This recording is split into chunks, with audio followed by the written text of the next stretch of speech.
There is a printout sitting on a desk inside the Ferrari garage right now that nobody outside these four walls has read. It does not show what the world just watched on the timing screen. It does not show two red cars locking out the top of Friday practice at the Hungaroring. It shows something else entirely. A number buried 3 tabs deep in the telemetry, the one column every engineer checks before they let themselves believe a single lap time. And that number is not telling the same story the world just celebrated. Somewhere between the garage and the cameras, the truth about Ferrari's weekend split into 2 completely different versions. Only one of them is real, and it is not the one that made headlines. That split begins, as it always does, with the version everyone actually saw. On the timing screen, the story looked simple. Charles Leclerc was fastest in FP1 with a 1 minute and 19.075 seconds, Max Verstappen trailing by 0.484 seconds, and Lewis Hamilton completing a red takeover in third. It was the kind of session that writes its own headline before the cars even returned to the garage. But the session itself was far from clean. Red flags punctuated the running, starting with Leclerc's car stopping out on the pit lane, a moment that briefly threatened to unravel Ferrari's own morning before it had properly begun. Then came Lance Stroll, whose reworked Aston Martin AMR 26 suffered what looked like a rear suspension failure, sending him into a spin that chewed further into the already limited green flag running. Every minute lost to a red flag is a minute no team gets back, and by the time the session ended, several teams were left working with incomplete pictures of their own cars. None more so than Mercedes. Kimi Antonelli, the championship leader, missed FP1 entirely, handing his session over to reserve driver Frederik Vesti. That meant the man currently leading the Drivers' Championship started his own race, weekend an hour and a half behind the rest of the field, watching data come in through someone else's hands before he turned a single lap of his own. Then came FP2, and the story sharpened into something the Paddock couldn't ignore. Hamilton went fastest with a 1 minute and 18.729 seconds, Leclerc just 0.148 seconds behind him. A genuine Ferrari front row, with nobody else within half a second of either car. For a team that has spent long stretches of this season chasing rather than leading, this was the version of Friday that made every headline. 2 red cars, comfortably clear, on a Friday that felt like a statement. It is worth sitting inside that feeling for a moment, because it is the emotional peak the rest of this story quietly dismantles. If you stopped watching after FP2, you'd walk away believing Ferrari had simply solved something. The timing screen doesn't lie about lap times, but it also doesn't explain them. The first hint that something didn't add up came not from a stopwatch, but from the radio. George Russell could be heard telling his engineer the car felt dreadful, struggling with balance under braking through the tighter sections of the Hungaroring. Across the same garage, Antonelli radioed in with a simpler, more unsettled question, asking what was going on after nearly spinning twice through the same corner. These aren't the noises of a team quietly building confidence in the background. They're the noises of a team that sounds, on the surface, like it's losing its grip on the weekend. Russell went further once the microphones were in front of him, admitting on camera that Ferrari looked a good step ahead, and that the single-lap pace simply wasn't there for Mercedes. It's a rare thing in this sport, a championship leader's teammate essentially conceding defeat out loud, on the record, before a single qualifying session has even taken place.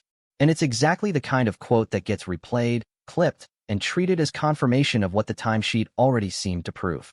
But here's the question that should have been asked before anyone accepted that quote at face value. If Mercedes was actually struggling the way that radio chatter suggested, why did their long-run engineers not sound worried in the garage? Race engineers don't stay calm to be polite. They stay calm when the data in front of them tells a different story than the one being broadcast to the world. And on this particular Friday, it did. To understand why, you have to understand the difference between what wins headlines and what actually wins races. A qualifying lap is a burst, low fuel, fresh tires, every system pushed to its absolute limit for a single flying lap that lasts under 90 seconds. A long run is the opposite. It's fuel-corrected, tire-degraded data, gathered across dozens of consecutive laps that mimic actual race stint conditions. One tells you who can look fastest for a moment. The other tells you who can actually be fastest for an entire Sunday afternoon. Every experienced engineer in this sport will tell you which of those 2 numbers they trust more, and it isn't the one that ends up on a graphic. And once that fuel and tire correction was applied to Friday's long runs, the picture flipped entirely. Antonelli's long runs were the fastest of the entire field, roughly 0.46 seconds clear of Leclerc's Ferrari per lap. That is not a rounding error. Over a full Hungaroring race distance, a gap of that size doesn't stay small. It compounds, lap after lap, into several real seconds by the time the checkered flag falls.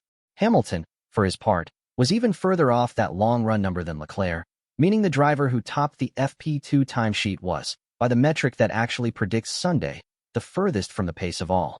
It wasn't just Ferrari hiding behind Friday's headline numbers, either. Both Verstappen and Isaac Hadjar were also behind Antonelli's long-run figure, meaning Red Bull's own weekend was quietly worse than the timesheet let on. Which brings the whole picture into focus. Ferrari topped every screen the cameras showed, and still finished the day with more unanswered questions than Mercedes. So why did none of this show up where anyone could see it? Part of the answer is the circuit itself. The Hungaroring is tight, twisty, and threaded with more than a dozen corners, closer in character to a go-kart track than to a power circuit built to expose straight-line weaknesses. There's no long straight here to punish an underpowered engine, no obvious place for a horsepower deficit to announce itself on the timing screen the way it would at a circuit like Monza. That characteristic hasn't gone unnoticed by the people who watch this sport for a living. Ted Kravitz has floated the theory that this exact layout can mask a straight-line deficit that would otherwise be plainly visible elsewhere. Karun Chandok has pointed to Ferrari's form back in Barcelona as supporting evidence for the same idea. And Bernie Collins has drawn a direct line between Hungary and Zandvoort as the two circuits on the calendar that simply don't punish raw power the way most others do. Three separate voices, three separate angles, all converging on the same underlying suspicion that Friday's headline pace might have flattered a car that has a real problem it just hasn't been forced to show yet. The technical root of that problem reportedly traces back to a decision made well before this season even began. Ferrari built a smaller turbocharger for the new 2026 engine regulations, designed specifically to deliver an advantage at the start of races. It was a clever piece of engineering, built around a very specific moment, until the FIA mandated a 5-second start procedure that neutralized much of that intended launch day edge almost as soon as the season got underway. What's left in its place is a different kind of weakness, one that shows up not in a single explosive moment, but under sustained load. The hybrid system's electrical boost, according to the reporting around this issue, tends to run out under prolonged demand rather than during one short qualifying burst. That is precisely the kind of weakness a long, heavy fuel stint at a circuit like the Hungaroring is built to expose, and precisely the kind of weakness a single flying lap on fresh rubber is built to hide. Ferrari does have a fix in the works, but not one that arrives anytime soon. The reported rework involves the same impeller diameter on the turbocharger, but with a different blade count, altered blade angle, and new materials. Changes aimed squarely at the underlying issue rather than papering over it. The problem is timing. That rework isn't expected to arrive before Zandvoort or Monza, both of which sit on the far side of the summer break.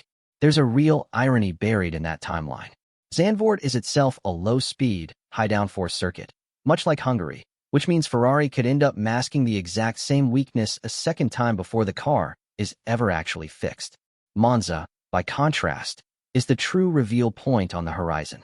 It's a genuine power circuit, one where a straight-line deficit has nowhere left to hide behind clever aerodynamics or a forgiving layout, which means the real, unfiltered answer about this engine doesn't arrive until deep into the second half of the season. In the meantime, Ferrari has been trying to answer an engine problem with aerodynamics, a stopgap rather than a cure. At Spa, that meant an updated rotating rear wing and the removal of a device at the exhaust head specifically to cut drag. For Hungary, it meant a small additional winglet, built specifically to compensate for a circuit with no straights long enough to punish the car's real weakness. The insight underneath all of it is simple but important.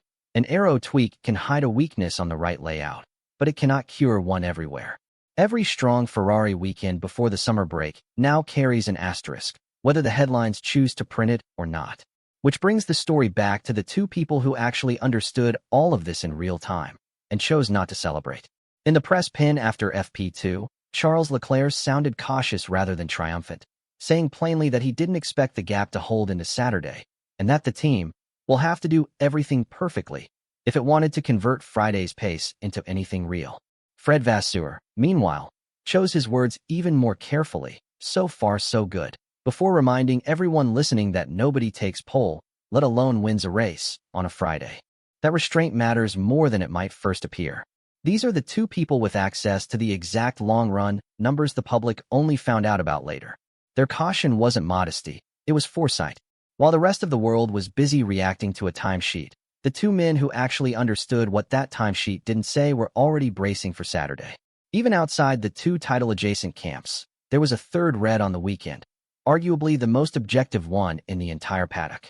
Oscar Piastri offered a notably neutral assessment, saying Ferrari looked very quick across both sessions while calling Mercedes very hard to read, adding that everyone would find out more once Saturday arrived.